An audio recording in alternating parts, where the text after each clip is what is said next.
Faut-il interdire les jeux vidéo ? En 1993 se tenait un grand débat au Congrès américain pour décider si oui ou non les jeux pouvaient induire des comportements violents chez les enfants. Une grande partie de l'argumentaire reposait sur les conclusions d'une expérience sociale très perturbante, The Bobo-Doll Experiment.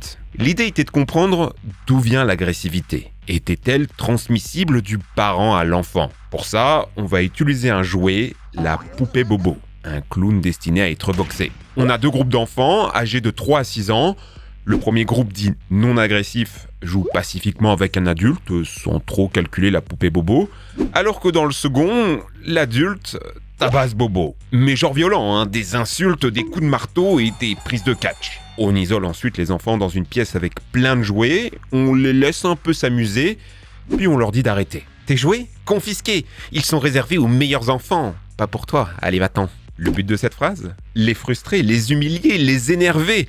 On les enferme alors dans une autre pièce avec Bobo. Et là, c'est un déferlement de violence sur ce pauvre clown. Mais seulement chez les enfants qui ont vu Bobo se faire agresser par l'adulte. Les autres le calculent pas. On observe aussi des biais liés au genre. La violence s'exerce plus dans le physique chez les garçons et plus dans le verbal chez les filles avec les insultes. Un effet boosté selon le sexe de l'adulte modèle. Les garçons qui ont vu une femme taper Bobo avaient tendance à être moins violents que si c'était un homme adulte qui le faisait. Et inversement. Ce qui veut dire que de 3 à 6 ans, l'appartenance à un sexe est donc déjà bien construite. Une seconde expérience visait à confirmer 2 choses. 1. Est-ce que l'adulte doit être là en réel ou est-ce que ça marche avec des dessins animés ? Et 2. Est-ce que cette violence peut être réduite par un système de punition et de récompense ? On refait donc la même expérience, mais cette fois-ci avec une cassette qui diffuse un dessin animé où on tape Bobo. Dans le premier, l'adulte pour avoir fait ça se fait punir par des coups de bâton. Dans le second, aucune conséquence. Et dans le troisième, l'adulte se fait récompenser avec des bonbons. Parce que c'est bien de taper les clowns ? Bien.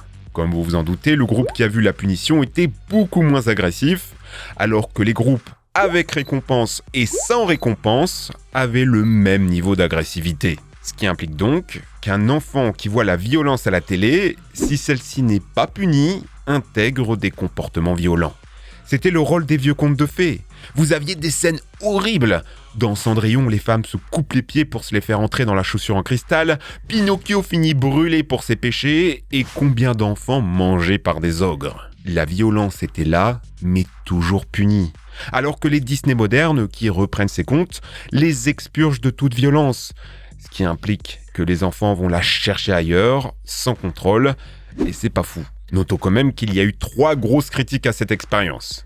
D'abord le biais de suggestion. En tapant Bobo, on signale à l'enfant que c'est comme ça qu'il faut s'en servir. Les enfants ne feraient que suivre la notice, n'impliquant pas forcément une violence réelle, même si j'y crois pas trop vu la tête zérève du gamin. 2. Le biais de l'empathie. L'enfant n'a pas créé un lien émotionnel avec Bobo. On n'a pas fait en sorte qu'il s'attache à l'objet, qu'il lui donne des sentiments. Sur ce point, j'ai trouvé la mention d'une expérience similaire menée avec de vrais clowns vivants immobiles, et les enfants le tapaient quand même. 3, et c'est peut-être la plus grosse critique, il n'y a eu aucun suivi des enfants après l'expérience. Est-ce que ça a durablement impacté leur rapport à la violence ? On ne le saura jamais. Les années 60 et l'éthique, c'était pas tout à fait ça. La 3e vague. 1967, Californie. Un prof fait son cours sur la Seconde Guerre mondiale, sauf que les élèves sont sceptiques. Ça leur paraît impossible que toute une nation se mette à vouloir faire la guerre à tout va, dominer sans empathie et éliminer des populations, tout ça sans que personne ne bronche. Ron Jones, le prof d'histoire, élabore alors une expérience sociale. Est-ce que, comme le moustachu, je peux laver le cerveau de ma classe pour leur prouver qu'un scénario allemand est encore possible aujourd'hui ? Quelques jours après, il décide donc d'organiser avec eux un jeu de rôle, la discipline absolue. Les élèves sont stimulés et motivés constamment par des discours de réussite. Ils doivent être bien droits sur leur siège, leurs pieds à plat sur le sol. L'entrée en classe se fait dans l'ordre et en silence. Et chaque élève doit appeler leur professeur d'un ton solennel, Monsieur Jones. Les élèves rentrent dans le jeu et au bout de 3 jours, ils ont déjà leur devise, la force par la discipline, la force par la communauté, un nom de groupe, la 3e vague, une bannière et même un salut. C'est un peu immoral de l'avouer, mais ça a des effets positifs sur la classe. Les élèves les plus médiocres participent de plus en plus, à contrario des premiers de la classe, qui sont pas très contents puisqu'ils ne sont plus récompensés individuellement. Prime maintenant le groupe, l'égalité dans la réussite. Et fatalement, ils se font doucement rejeter en plus d'être punis par Monsieur Jones, qui fait baisser leurs notes à chaque petit écart à l'ordre du groupe. L'expérience va très vite devenir hors de contrôle. Des élèves s'improvisent garde du corps. On dénonce tous les élèves qui sortent du rang. Une sorte de police finit par faire la loi dans la cour de récré. Et le pire, c'est que c'est contagieux. Le mouvement de la troisième vague se diffuse à travers toutes les classes.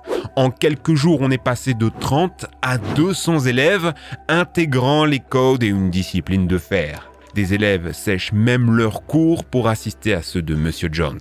Les parents d'élèves évidemment sont furieux, les autres profs aussi, et Jones est sommé de stopper l'expérience. Il avoue tout à ses élèves dans une mise en scène d'un congrès politique.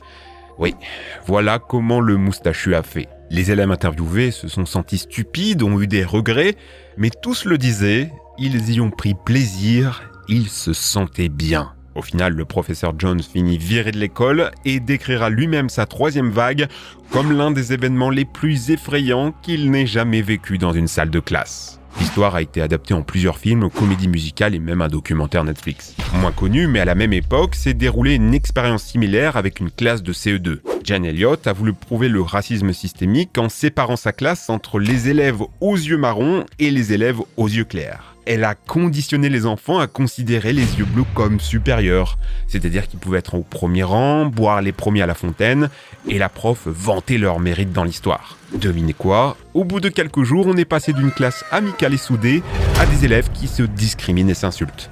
Des amitiés brisées.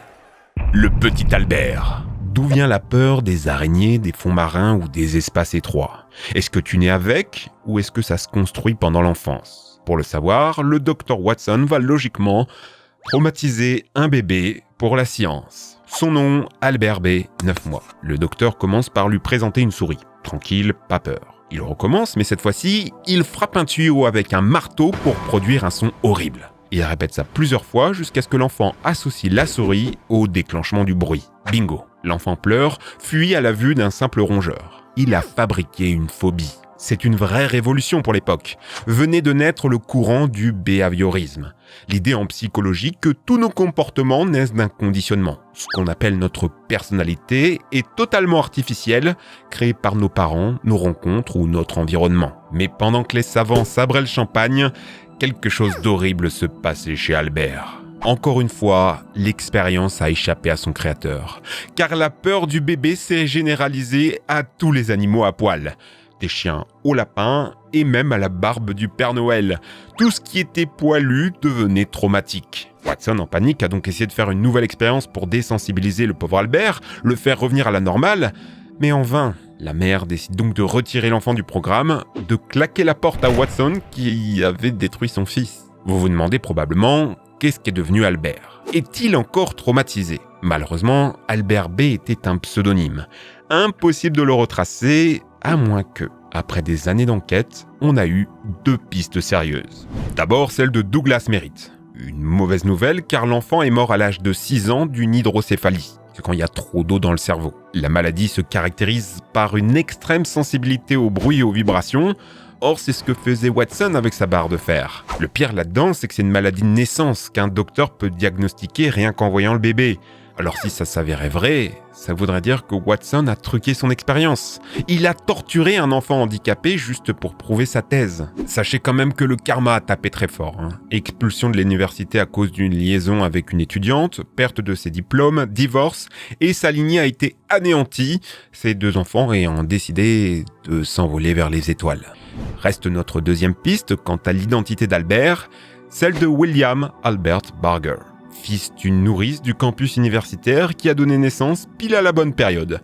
Et puis le nom, Albert B, serait-ce une coïncidence ? Malheureusement, l'homme est mort des années avant que les recherches n'aboutissent, à l'âge de 87 ans. Tout ce que l'on sait vient de son entourage. Il avait une vie normale, rien de particulier, à part qu'il détestait les chiens.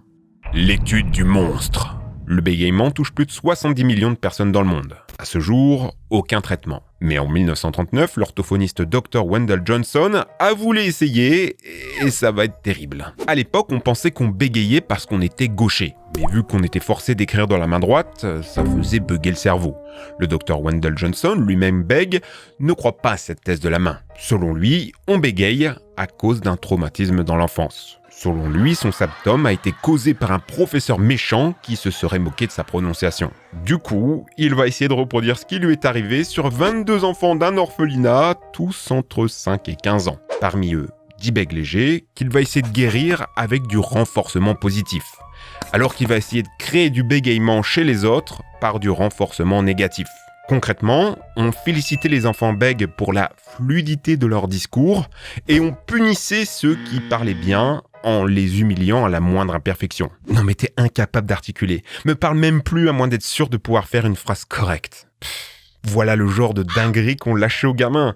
Tout ça pendant 5 mois. Au final, ça n'a pas marché. Les bègues continuaient d'être bègues et les enfants sans problème de locution restaient comme ça. Non, les dégâts sont ailleurs. Les enfants à renforcement négatif se sont plongés dans le mutisme et l'anxiété.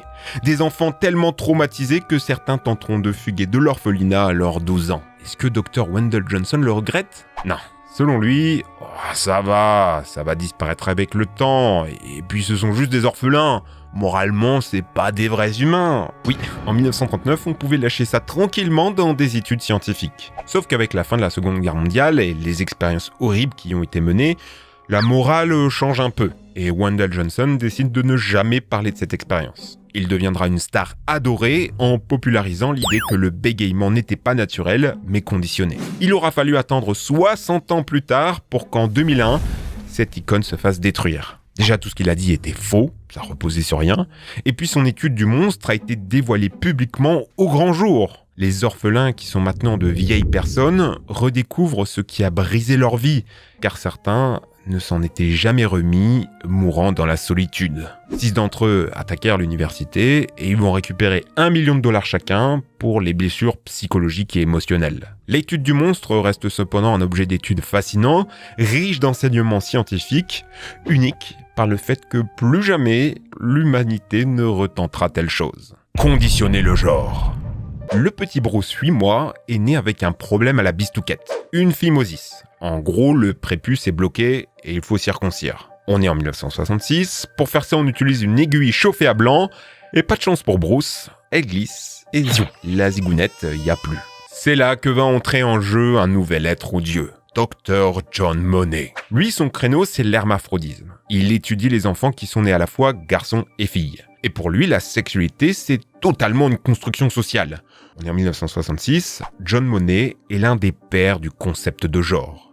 Et pour prouver sa thèse toute neuve, il a besoin de cobayes. Il propose de réattribuer sexuellement Bruce. Il deviendra Brenda et on va l'opérer pour lui donner des attributs féminins. Comprenez l'idée, si Brenda, née garçon, en lui faisant croire qu'elle est une fille, devient une fille, alors ça voudrait dire que nos constructions de genre seraient totalement plastiques. Sauf qu'en grandissant, rien ne se passe comme prévu. Brenda aime la bagarre, construire des cabanes et jouer avec les petits soldats. Elle n'aime pas la dinette et les poupons, alors que ses parents font tout pour la conditionner, la force même à porter des jupes. Dans la cour de récré, elle est rejetée par les garçons parce qu'une fille, et rejetée par les filles parce que trop bizarre. Elle se fera même menacer au couteau dans les toilettes des filles parce qu'elle n'avait, je cite, rien à faire là. Les parents exaspérés redemandent de l'aide au Dr. John Money, et pour remédier à la situation, celui-ci avait un joker sous sa manche. Le frère jumeau de Brenda, Brian.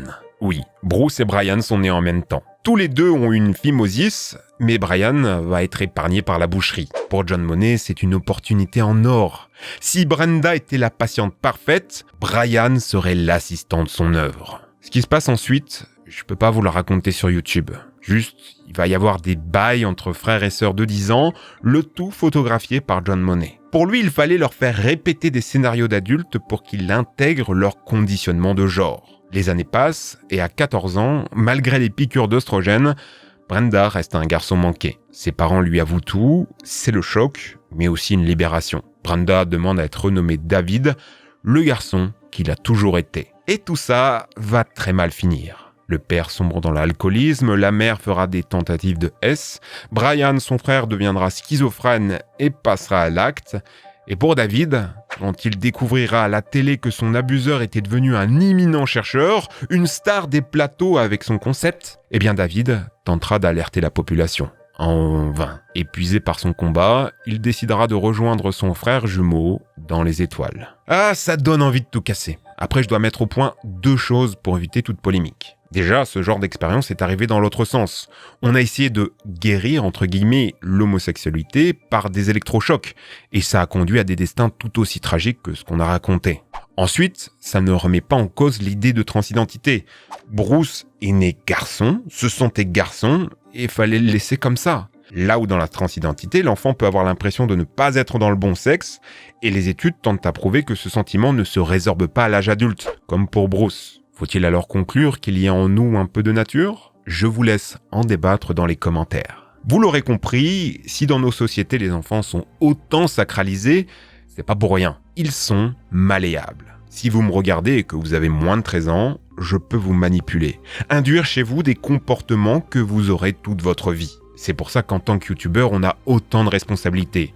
Ceux qui montrent des images sensibles parce que lol les enfants ont déjà vu pire, qui font de grandes leçons de morale très tranchées, très violentes, allant jusqu'à justifier qu'on puisse harceler quelqu'un qui a fait un truc pas bien, bah tout ça, devant des enfants, contribue à construire les adultes de demain sur de très mauvaises bases.